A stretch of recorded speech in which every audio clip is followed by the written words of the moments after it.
Once you stop needing to count the days to your next paycheck, then you're starting to make a little more money. It's time to start really planning out your financial future.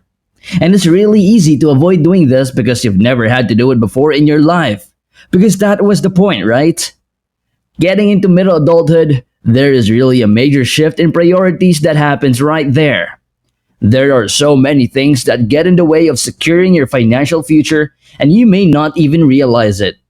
So let's talk about some of these 6 money traps that you should avoid at all costs. But before we get into that, give this video a thumbs up because I know you're going to love what we have to say here today. Number 1. Buying a car that's out of your price range. It only seems fair to get some nice expensive car to your friends how successful you are once you start making a little more money, right?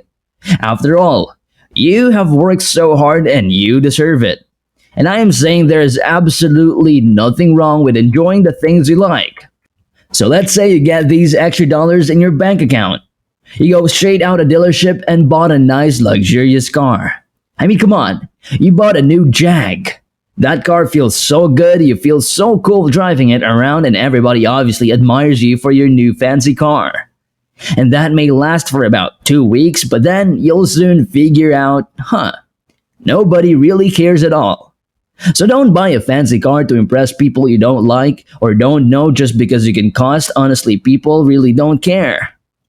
You know, you need transportation, but there's so much variability in price that you have to spend wisely.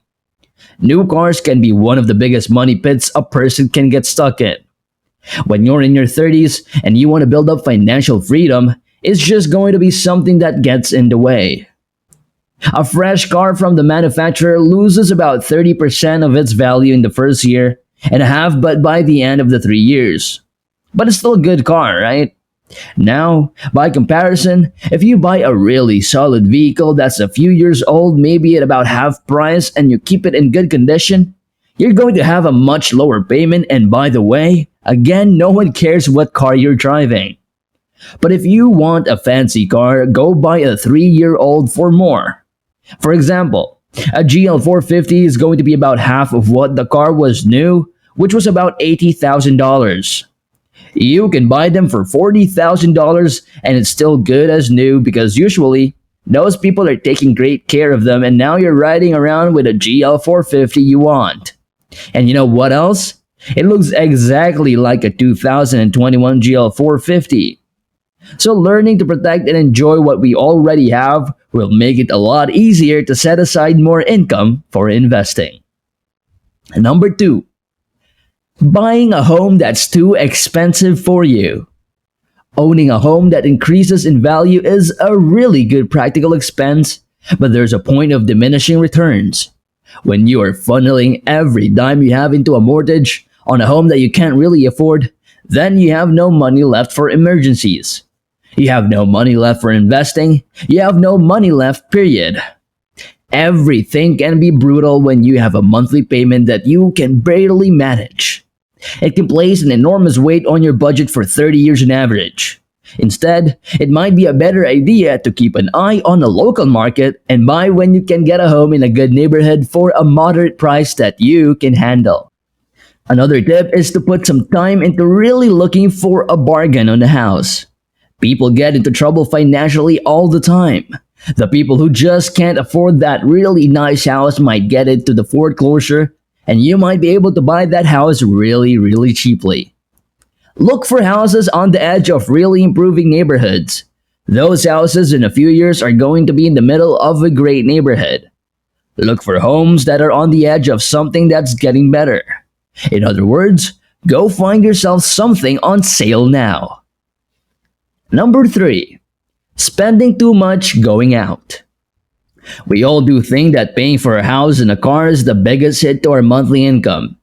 But you would be shocked by the effect the little expenses can have. Dining out used to mean you go down to the cheap pizza joint on the corner when you're a student, right? Or run over to Chipotle, so now that you have more discretionary income, you're thinking about stepping it up a little. But it doesn't mean you have to or you should. Everybody wants a little entertainment now and then, but you should still budget for it.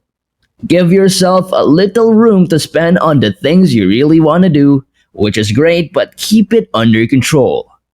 You will enjoy going out and doing that thing you really want to do all the more for the effort to keep it in your budget. And I know someone who takes money right out of the bank and puts an envelope at the beginning of the month and takes it in when the envelope is empty when you're done going out for that month. Number 4.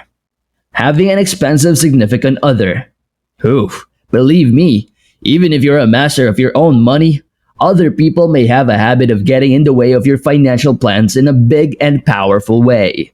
Failing to communicate about how you're working on your spending habits with your significant other or partner is a major cause of relationship trouble for married couples and committed couples. So if you're dating or you're just getting into a long-term relationship, take the advice here seriously. It is very tempting to blow up your budget with gifts, entertainment, and travel in an attempt to impress your person. And what happens is that you start to convince the significant person in your life that that was your lifestyle. So then you're really surprised if you get married to them and now you can't keep up with all the spending and luxurious lifestyle. That can create major problems in your life and relationship.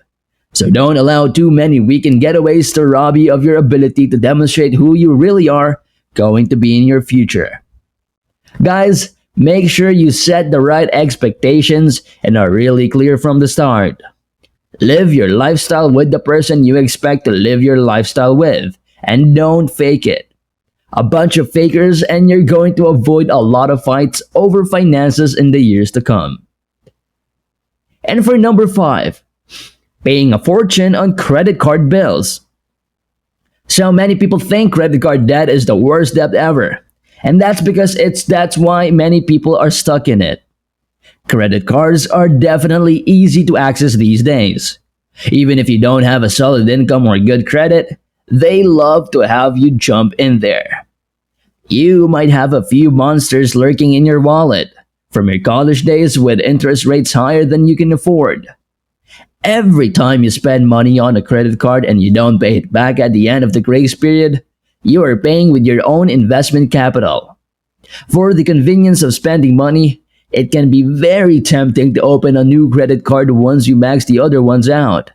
And all the while more of your budget gets eaten up with interest payments.